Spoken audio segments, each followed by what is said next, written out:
সরকার একটা নীতি ঘোষণা করেছে, জিরো ফটো নীতি। সেই নীতির পরিপ্রেক্ষিতে তারা করেছে। এখন আমরা জানি না যে এটা মানে উচিত না অনুচিত। আমরা এটা দলের মধ্যে আলোচনা করে পরে আমরা মন্তব্য করব। একটি ইসলামিক দল বলতেছে যে পিআর পদ্ধতি এবং সংস্কার প্রস্তাব বাস্তবায়ন করতে সরকারকে বাধ্য করা হবে।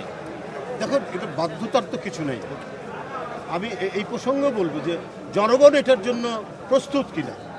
আমরাও তো রাজনীতি করি এবং অনেকবার বাংলাদেশ জাতীয়তাবাদী দল রাষ্ট্র পরিচালনা করি।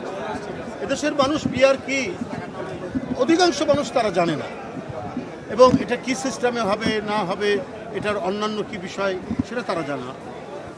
অন্য যারা বলছেন তাদের উদ্দেশ্য কি আছে জানি না, কিছু হয়তো আমরা উপলব্ধি করি, সেটা আমি বলতে চাই না।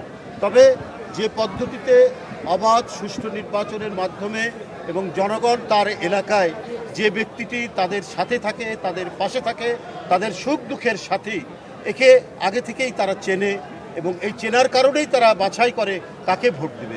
এটাই হচ্ছে প্রতিষ্ঠিত পদ্ধতি। এর বাইরে গেলে জনগণ বিভ্রান্ত হবে। সুতরাং পিআর পদ্ধতি এই মুহূর্তে কোনো উপযুক্ত পদ্ধতি নয়।